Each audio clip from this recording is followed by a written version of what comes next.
To work on the fuel system, I'm going to start at the tank, which is behind the seat.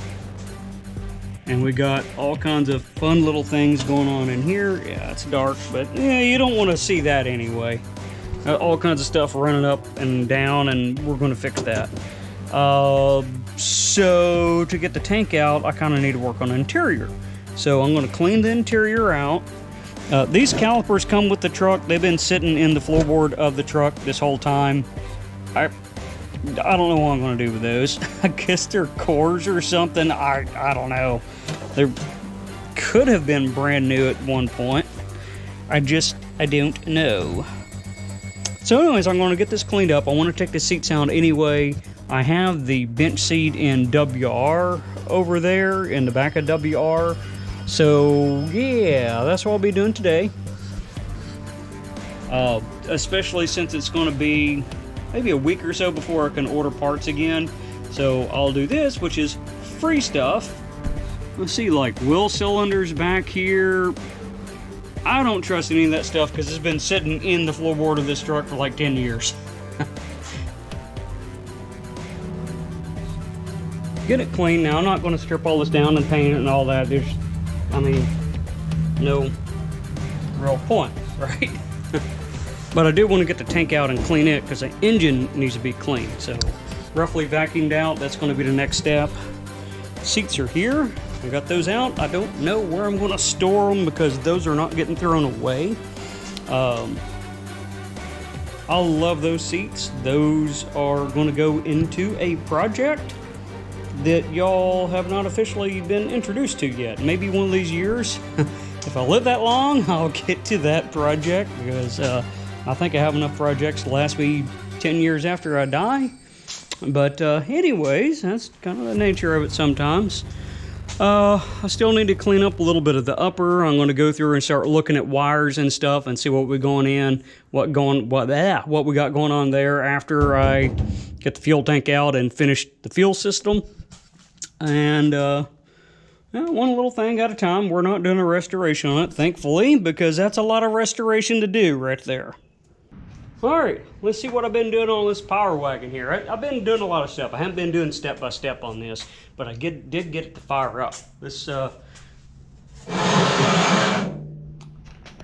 step stool, because I'm short and tall truck. Okay, I do have some cleanup on my electrical wiring right here, but I have converted to the HEI module. Dead Dodge Garage actually showed the wiring on that bugger right there. Now I opted for the heat sink and put that on there too. But overall, looking pretty good. Just got to do the final distributor wire connectors in there. Got the new plug wires on, the new cap, rotor, coil, all that stuff. So it does fire, and I'm just doing cleanup stuff now. It's do need a new PCV, plug that in. Get the Hooyah thing for the brake booster, get that plugged in. On cooling system, so I was able to reuse the upper hose. Here's the little bit thicker radiator, like a 73 Dodge radiator that bites. New lower radiator hose on. I think the other one was cut or something, is trimmed to fit because the other radiator stuck out a little bit further. Got the old crappy fan on. Doesn't matter. Alternator just about on, just kind of tidy that up.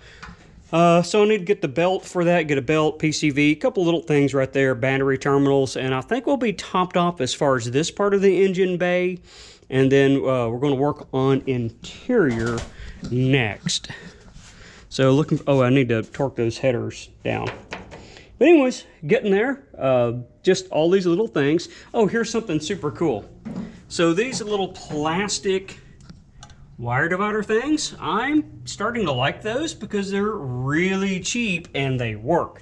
The one that I got, I forgot what I paid for them. It's one of the Amazon ones. Let's go look at the package.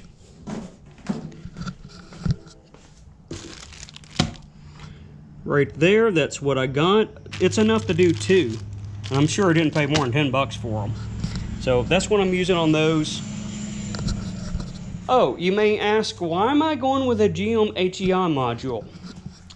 Well, This Mopar box is bad, which we can kind of see. It's got some yucky on it, probably from another box or something. Okay. Wow, this one looks like it's in excellent condition. Also bad. Oh, here's the one I bought for the 360 when I did that whole, you know, Proform wiring upgrade and all that good stuff. Right? It's also dead. So, you see the point. I'm tired of messing with these. I want something that's just going to function. None of these make it fire. The HEI module makes it fire. So, and it wires basically the same way. I mean, you saw the wires. I'm mounting in the same location and all that. But anyways, that's what I'm doing on it to get it to run. I can buy those a whole lot cheaper, and I can get them lifetime warranty. I can get performance. I mean, there's plenty of options out there. So that's the upgrade I'm doing there for that. All right, interior, not much to see. There is this bench seat. I got this out of the wrecked 84 four-wheel drive truck. I mean, it was like wreck, like bent frame and all that stuff. I'll throw a picture up if I got one. I am bundling up wires. We're not going to have lights, turn signals. It doesn't matter. It's the farm truck. Do not need any of that. So I'm just kind of taping those off. This wiring harness in here is a little rough. There's a lot of little burnt wires. That's why that one's taped up. It just completely burnt out. So I need that connector, which I don't think I can buy that half of it. I can buy this half of it, but not that half. So I'd have to be in unpinning and reconnectoring and everything to try to get that to work. And just no point in having this on. This is all the turn signal stuff right here, brake light. Don't need it. So that's what I'm doing, is just disabling the things we're not going to use. I just need to generally clean this up. I'll probably go ahead and pull this the rest of the way off because it's not doing anything but rotting worse. That's all. So I might still be able to use that somewhat as a template if I want to remake one of those. But, oh yeah, I did kind of pressure wash, or not pressure wash, water hose off on the inside. But yeah, I mean, this is what we're looking at here. This is what's a farm truck. But get that seat in, tank not behind the seat, fuel system, whole nother, don't even want to think about it right now. That's, yeah. I'm going to just try to get the thing to run now, then we'll work on fuel system. But yeah, this tank was a bust right there, trying to use that thing. That was the second idea I had. But fans, because it's hot. Okay, so here's how I'm mounting this. I got some just an angle iron right there and some square stock set on top of it. That way it sits up off the bed a little bit. And I'm going to mount it by drilling holes in here, drill a hole in the bed, drop the bolt in there, tack the bolt down, then I can get up underneath and don't have to have two people to put the thing on. And then of course I'll weld these to that frame. To hold the tank in, I'm going to weld these on there a little bit lower, right? So when all four of those are on and I have holes drilled in them, I'll take a piece of flat stock and lay it across, and then it sits a little lower, so when I have the flat stock on there, it kind of pinches it down a little bit and clamps this thing on. Real simple. So there's my flat stock. I got to do that last little bit right there, drill my holes and get to welding. This will be pretty much done. I do need to order another one of these AN caps to cap that off, because these are returns. The cap actually has a vent in it right there, right? So I don't need venting in there. That's already on. So once I kind of get the frame together, I'll be able to throw it in the truck. The idea is to, my $10 shop vac, empty it and get it somewhere out of the way.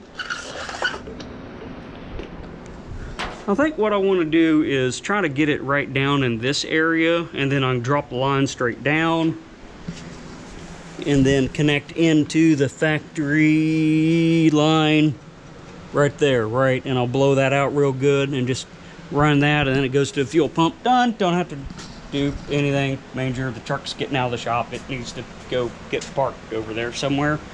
I'll probably go ahead and pull this off, because I'm thinking about the camper. I need to do something with that dumb camper. So I think I'm going to make it less dumb and put it on here for storage for now. Anyways. Oh, and well, it ain't doing itself, so I'm gonna, ooh. That's that drum rotor I pulled off there. It looks really, really good, doesn't it? Yeah. Anyways, oh yeah, look, I have goodies for Ford Takeover right here. Stainless steel exhaust, headers, those aren't going. And I also got a sway bar, rear sway bar for the Fox Mustang that I'll be bringing up there. So yeah, a couple little goodies right there. Alright, welding it up. I got my little weld in on our piece right here, and I welded it on backwards. So I'm going to see how strong my initial little weld is right there. Well, I think it's strong enough to hold that on. That's good to know, but bad to know at the same time. I'm going to have to grind that off. Alright, got the frame done. Well, the frame's done. Yeah, I'll call it done for now. I need to deburr all these sharp edges that I made in here, right? Doing all my fabrication. And what I'm going to do, I'm going to take my bolt and I'll drop it in there, and then I have enough room to tack around there so that when we get it in there, it doesn't spin. But before I weld those in there, what I need to do is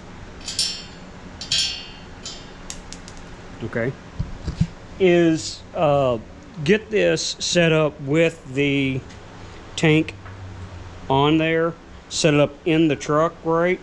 And then take these holes here and mark those locations and drill those holes in the bed to make sure I'm not hitting frame or whatever. Once those line up, then I'll be able to put these bolts in and then drop it in place, and that's it. Now I do need to make my top strap that goes over across this, right? And then drill that, but that's just taking that flat stock and, you know, cutting it and drilling 4 holes and, you know, deburr and bolt it together. But yeah, looking pretty good. Let's see what it looks like set down in there. Okay, that might give you a better idea of what we're doing. And again, I left these a little short, so whenever that metal comes over, like that flat stock comes over, whenever I bolt it down, it'll compress and hold that down, because we already got this to keep it from going this way and that way, right? And it looks mostly good. I think one of my pieces here was warped or something, because I could not get it to square up. But it'll be fine. It'll be fine. It'll sit on there, set up off the bed, bolt it in, and we are done with the that part of the fuel system. And then, like I said, just run the line all the way up. Use the factory line. Plug it in, right, and then I'll fab a line that goes up and around, away from the header, away from the belts, all that stuff, up to the carburetor. And hopefully I don't have dirt daughters all in it, because I got one hovering around my toolbox right now. Alright, that's how that stayed in there. We got tension on it to hold it in. I still need to bolt the frame down, but I just welded, like I said, I welded nuts on there, so I made them studs. We got that coming out to a tube, grommeted. There's already a hole in the bed there, so I just drilled it one size larger, put a grommet in it, slid that down in there, right? So that's what we're looking at there. Then we come out, sun in the face. We come out right there, and we're going to come over to there with a hose. I'm going to go ahead and blow that out, make sure it's all good and clean. And then that comes up to right there, using the factory stuff, right? So that's pretty much done. We just got to fab the stuff up to the carburetor. That's the only real fab stuff I got left on there. And this project is done, as long as it starts and moves out the garage. It's done anyway. Hopefully, because I'm ready to move on to something different and put this to pause. All it has to do is actually go outside, around through the yard, and park over there. Well, not in the shop, you know what I'm saying. Park it. Let's go look. Okay. All the way around and park somewhere in here, beside the other Dodge truck that doesn't run. At least I'm making progress with my junk in the yard. This one will run. That one don't. Whatever. All right, it moved under its own power that far. It would have moved further than that, but the clutch is worn out, and I'm working on getting it adjusted, working on losing the adjuster that I just had in my hand. Oh, I got distracted. The stainless steel brake line's coming. So they got it in the box, and what they did was they put 2 nice big bins in this long line with tags saying, hey, remove. They look pretty good, don't see anything kinked. So fine lines, that's where that come from. So I'm gonna try my hand at adapting that. Where did that? I have no idea where that, I totally got distracted by that, and I have no idea where the adjuster went that I was going to try to extend so I can get enough clutch pedal to, well, not move it by just simply starting it in gear. I'm about to jack those up. Oh, there it is. I found it. And that's a fine thread. I was going to put a coupler nut on the end to extend it, and I already has this piece here to kind of extend it, but it's the end of the rod's coming all the way up to the edge, so I kind of need more, I don't know, more something. I don't know. It's hot. And I'm kicking my nice brand new stainless lines. I need to put them back in a box before I step on them, run them over or something. But anyways, they look good. I'm working on getting this out. I may have to tractor it if I can't get this to work, but it does start up. Starts pretty easy. Yeah, I could probably use a little more tuning. I'm not, it just has to move around the yard once. And then I'll probably be robbing all the new parts I put off of it for the 70 build that's about to come. Well, I need to clean the garage up real good and get everything put up before that comes in here, but I can stage it right out front. Whew. But anyways, well, yeah, it's just another day in the southern summer. Stand here in front of a fan and sweat, right?